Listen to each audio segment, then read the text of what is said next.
Hello friends, জয় মোহনবাগান। গতকাল গুরপ্রীত সিং সান্ধুর একটি Facebook post নিয়ে চারিদিকে তোলপাড় শুরু হয়ে গেছিলো। তিনি সেই ফেসবুক পোস্টে নিজের ছবি দিয়ে লিখে দিয়েছিলেন যে ডিফারেন্সে। তো এই ডিফারেন্সে কথাটা কাকে বোঝাতে চেয়েছেন সবাই কিন্তু বুঝে গেছিলো, কারণ পরশু দিনই কিন্তু ভারতের জাতীয় দলের খেলা ছিল, সেখানে বিশাল কায়েত তিনি খেলেছিলেন এবং তিনি দুটো ভুল করেছিলেন এবং তারপরে কিন্তু তাকে খোঁটা দেওয়ার জন্য এই পোস্টটি করেছিলেন। তো কারুর নাম মেনশন না করলে সবাই বুঝে গেছিলো যে তিনি কাকে এইটা উদ্দেশ্য করে বলেছেন।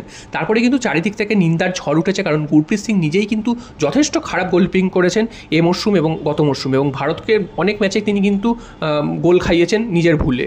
তারপরে তিনি কী করে এই ধরনের মন্তব্য করেন সেটাই কিন্তু সকলের প্রশ্ন, এবং বিশালকায়ের যোগ্য হিসাবেই তিনি কিন্তু এই মুহূর্তে ভারতের জাতীয় দলের গোলকিপিং করছেন। তো কী করে গুরপ্রীত সিং সান্ধু এরকম নিজের সতীর্থকে এরকম বলতে পারেন সেটা নিয়ে কিন্তু চারিদিকে শোরগোল পড়ে গেছিলো, এবং আজকের কিন্তু মোহনবাগানের তরফ থেকে এর পাল্টা জবাব দেওয়া হয়েছে।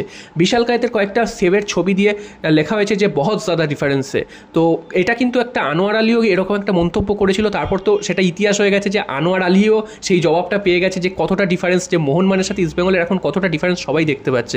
মোহনবাগান 1 নম্বর দেশের দল এবং ইস্টবেঙ্গল কোন তলানিতে তলিয়ে গেছে। তো সেই রকমই কিন্তু গুরপ্রীত সিংও ডিফারেন্সে বলেছিলেন এবং তারপর কিন্তু সাথে সাথে তার জবাব চলে এসছে। এবং বেঙ্গালুরু এফসিরও অবস্থা কিন্তু এই মরশুমে যথেষ্ট খারাপ, কারণ তারা একটা সময় চ্যাম্পিয়নশিপের দাবিদার ছিল, সেখান থেকে তারা কিন্তু সেই 3 বা 4 গিয়ে শেষ করতে পেরেছে, এবং পরপর কিন্তু গুরপ্রীতের ভুলেই গোল খেয়ে কিন্তু ম্যাচ হেরেছে। তো সেই গুরপ্রীত সিং সান্ধুর এই ধরনের মন্তব্য কিন্তু কেউই ভালোভাবে নেয়নি, এবং তার পাল্টা জবাব কিন্তু মোহনবাগানের তরফ থেকে চলে এসছে। এরপর চলে আসি মোহনবাগানের খবরে। গতকালই একটা দুশ্চিন্তার খবর তোমাদের দিয়েছিলাম, সেটা হচ্ছে আপুইয়া জাতীয় দল থেকে চোট পেয়ে ফিরেছেন, এবং তার চোটের কি কন্ডিশন সেটা সবাই জানতে উদ্গ্রীব, কারণ সামনেই মোহনবাগানের সেমিফাইনাল ম্যাচ রয়েছে। তো তোমাদের জানিয়ে রাখি যে তার চোটটা কিন্তু এখনও রয়েছে এবং তিনি কিন্তু দলের সাথে প্র্যাকটিস করছেন না, তিনি মাঠের ধারে বসে থাকছেন। বেশ কয়েকটা ভিডিওতে দেখা গেছে যে তিনি মাঠের ধারে বসে রয়েছেন, অন্য প্লেয়ারদের প্র্যাকটিস দেখছেন, তবে তিনি কিন্তু নিজে প্র্যাকটিস করছেন না। তো এখানে একটা চিন্তার ব্যাপার হয়েছে, তাহলে তার চোট কতটা গুরুতর, তিনি কি আদৌ প্রথম সেমিফাইনালে খেলতে পারবেন কি না, কারণ তিনি যদি খেলতে না পারেন মোহনবাগানের কিন্তু অনেকটাই বড় ক্ষতি।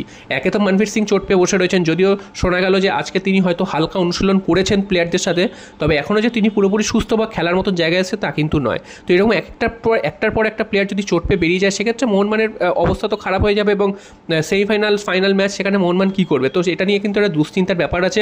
তবে আপুইয়ার ব্যাপারটা এখনও কিন্তু অফিসিয়ালি বা সরকারিভাবে মোহনবাগানের তরফ থেকে কিছু জানানো হয়নি যে তার কন্ডিশন কী আছে, তিনি আদৌ কবে খেলতে পারবেন বা আদৌ খেলতে পারবেন কি না। তো আশা করা যাচ্ছে আপুইয়া কিন্তু দ্রুত অনুশীলনে ফিরবেন এবং মোহনবাগান দলের সাথে আবার মোহনবাগানের হয়ে কিন্তু মাঠে নামবেন। তো দেখা যাক শেষ পর্যন্ত আপুইয়া এবং মনভীরকে আমরা কবে মাঠে দেখতে পারি। এর লাস্ট খবরে চলে আসি, যেটা হচ্ছে জ্যাকসন ইরভাইনকে নিয়ে। জ্যাকসন ইরভাইনকে নিয়ে লাস্ট 1 সপ্তাহ ধরে প্রচুর জায়গায় থেকে নিউজ এসছে যে জ্যাকসন ইরভাইনকে মোহনবাগান টার্গেট করেছে। শুধু এখন না, প্রায় 1.5 বছর ধরে জ্যাকসন ইরভাইনের ওপর মোহনবাগানের টার্গেট রয়েছে। তবে এই প্লেয়ারটির সাথে কিন্তু এখন অনেক দূর কথাবার্তা এগিয়েছে, তার সাথে কথাবার্তা চলছে। তো এখন তোমাদের জানিয়ে দিই যে মোহনবাগানেরই একটি ফ্যান্স ক্লাবের তরফ থেকে দাবি করা হয়েছে যে জ্যাকসন ইরভাইনের সাথে কোনো ধরনের কথাবার্তা চলছে না। বিষয়টা পুরোটাই কিন্তু গুজব। তো জ্যাকসন ইরভাইনের আসার কোনো সম্ভাবনা নেই, বা মোহনবাগান ম্যানেজমেন্টের তরফ থেকে জ্যাকসন ইরভাইনের সাথে কিন্তু কোনো ধরনের কথাবার্তা চালানো হচ্ছে না। তো এখানেই কিন্তু অনেকটাই জবনিকা পড়ে গেল যে জ্যাকসন ইরভাইনকে নিয়ে যে একটা গুজব তৈরি হয়েছিল বা একটা রিউমার তৈরি হয়েছিল, সেটার কিন্তু অনেকটাই জবনিকা পড়ে গেল। যদিও এখন অফিসিয়ালি কোথাও থেকে জানা যায়নি যে পুরোপুরি যে তাকে টার্গেট করছে না বা তার উপর ইন্টারেস্ট ছেড়ে দিয়েছে, সেটা কিন্তু জানা যায়নি। তবে যেই সোর্স থেকে জানা গেছে সেই সোর্সটা কিন্তু খুবই অথেন্টিক, তারা কিন্তু ভুল খবর দেয় না। তো দেখা যাক মোহনবাগান যদি জ্যাকসন ইরভাইনকে না পায়, সেক্ষেত্রে অন্য কোন প্লেয়ারের দিকে তারা ঝোঁকে বা অন্য কোন প্লেয়ারকে তারা চায়। তো শেষ পর্যন্ত মোহনবাগান কিন্তু এখন থেকে ট্রান্সফারের জন্য ঝাঁপিয়ে পড়েছে এবং বিভিন্ন প্লেয়ারের সাথে কথাবার্তা চলছে। দেশীয় 3 জন প্লেয়ারকে মোহনবাগান টার্গেট করেছে, সেটাও কিন্তু জানিয়েছে সেই ফ্যান্স ক্লাবের তরফ থেকে। তো সেই 3 জন কারা তা কিন্তু জানা যায়নি, তবে একজনের নাম মেহতাব সিং, সেটা তো তোমরা অলরেডি জেনেই গেছো বা তাকে নিয়ে খবর করাও হয়েছে।